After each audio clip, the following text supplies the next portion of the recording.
پاکستان اور پاکستان سے باہر بسنے والے تمام دوست احباب کو ایک بار پھر السلام علیکم۔ آج ایک بار پھر حسب معمول دن بھر پاکستان کی فوج کے نئے سربراہ کی تعیناتی کے حوالے سے خبریں گردش کرتی رہیں اور ان خبروں کے تناظر میں ایک اور معاملہ بھی ابھر کے سامنے آیا اور وہ تھا فوج کے سربراہ جنرل قمر جاوید باجوہ کے گھرانے کی جائیداد اور ٹیکس سے متعلق معاملات کے حوالے سے ایک خبر۔ اس سے پہلے آپ کو یہ بھی بتاتے چلیں کہ وزارت خزانہ نے 21 نومبر کی شام کو ایک بڑا دلچسپ پریس ریلیز جاری کیا، ایک پریس نوٹ ہے عام پریس اداروں کے لیے، اور وہ یہ تھا کہ وزیر خزانہ نے جنرل باجوہ اور ان کے اہل خانہ کی ٹیکس معلومات کے حوالے سے غیر قانونی اور ناپسندیدہ انوارنٹیڈ اینڈ اللیگل لیک کا سخت نوٹس لیا ہے۔ انہوں نے وزیر اعظم کے معاون خصوصی طارق پاشا کو اس معاملے کی تحقیقات کرنے کا حکم دیا اور کہا ہے کہ اس حوالے سے ذمہ داروں کا حقائق کا تعین کر کے انہیں 24 گھنٹے کے اندر رپورٹ پیش کریں۔ اب جناب 24 گھنٹے کے اندر شاید رپورٹ پیش ہو جائے، معلومات ہو جائیں، کیونکہ سوال یہ ہے کہ جن لوگوں نے بھی یہ کام کیا ہے کیا انہوں نے اپنا فٹ پرنٹ چھوڑا ہوگا صرف پکڑے جانے کے لیے۔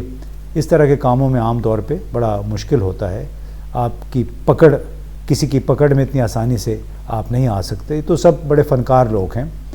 اب دلچسپ اس حوالے سے بات یہ ہے کہ صحافی احمد نورانی کی جو جنرل باجوہ کے گھرانے کے جائیداد اور ٹیکس معاملات سے متعلق رپورٹ آ تو گئی ہے، لیکن اس نے بہت سارے سوالات کو بھی جنم دیا ہے۔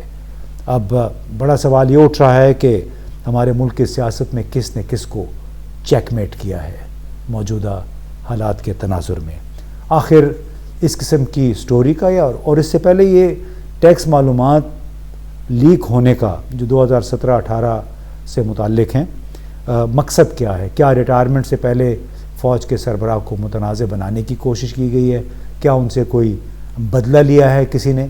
بدلہ کس نے لیا ہے یہ بھی ابھی اس امر کا بھی تعین ہونا باقی ہے، اور کیوں ایسا کیا ہوگا۔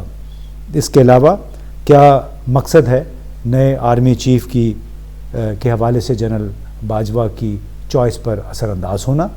یعنی کیونکہ ایسا معلوم ہوتا ہے کہ جنرل باجوہ کی اپنی ایک چوائس ہے، یعنی جو سینیورٹی ایک لسٹ بنی ہے اس کے مطابق وہ شاید کسی کو انہوں نے نامزد کیا ہوگا، 1 2 3 نمبر جو انہوں نے لگائے ہیں، تو اس کا مقصد یہ ہوتا ہے کہ ان کے نزدیک نمبر 1 نمبر 2 کون ہے۔ اور اگر جنرل باجوہ کی چوائس وزیر اعظم کو، ان کے ساتھیوں کو یا وزیر اعظم کے بڑے بھائی کو پسند نہیں ہے تو پھر یہ معاملہ کہاں جا کے رکے گا۔ اب احمد نورانی کی سٹوری کے بعد 2-3 منظرنامے ڈیولپ ہو رہے ہیں۔ ایک تو یہ ہے سیدھا سادہ سا کہ جنرل ہیڈ کوارٹر اپنی سمری بھیجے نئے امیدواروں کے حوالے سے، وزیر اعظم مجوزہ ناموں میں سے کوئی ایک جرنیل نامزد کر دیں 25 تاریخ تک۔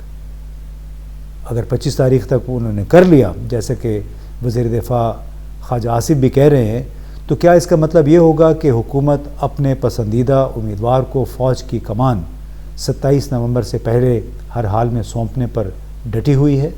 اور آپ کو معلوم ہے 27 نومبر کی کیا اہمیت ہے کہ اس دن جنرل عاصم منیر نے ریٹائر ہو جانا ہے۔ تو ایک پرسیپشن یہ بن گئی ہے کہ جنرل عاصم منیر کی ریٹائرمنٹ سے پہلے یہ اہم فیصلہ ہونے جا رہا ہے۔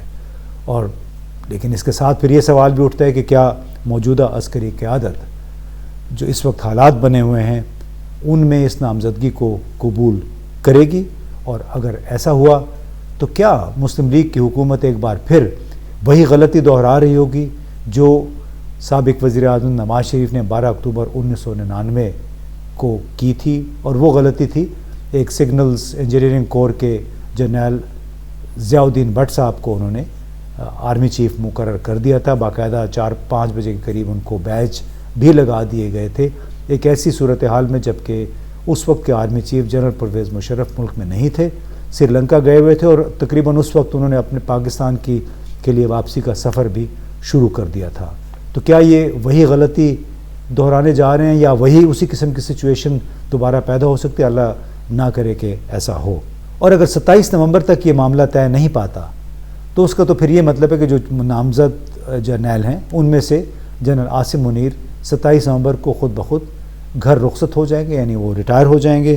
اس کے بعد مقابلہ 4 جرنیلوں کے مابین رہ جائے گا. ان میں سے پھر سینئر موسٹ، سب سے سینئر جو ہیں وہ جنرل ساحر شمشاد مرزا ہیں. تو آٹومیٹیکلی پھر ان کے لیے راہ ہموار ہو جائے گی آرمی چیف بننے میں، اگر 29 نومبر کو جنرل قمر جاوید باجوہ ریٹائر ہو جاتے ہیں. اب ہم سارے تھیوریٹیکلی سینیریوز کی بات کر رہے ہیں.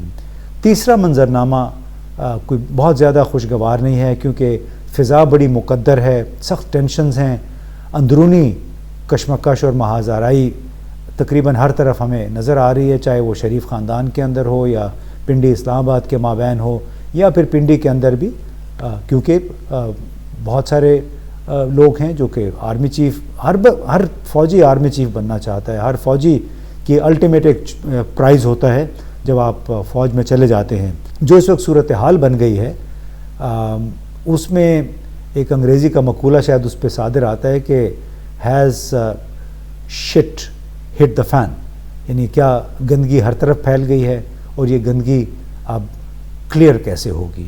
کیونکہ جب سے جنرل باجوہ کے گھرانے سے متعلق خبریں سامنے آئی ہیں ٹیکس لیکس اور جائیداد کے حوالے سے، تو اس کے بعد سے اب یہ بھی سوچا جا رہا ہے، یہ بھی ایک پرسیپشن بن گئی ہے کہ تمام فوجی قیادت اس وقت کیا سوچ رہی ہوگی.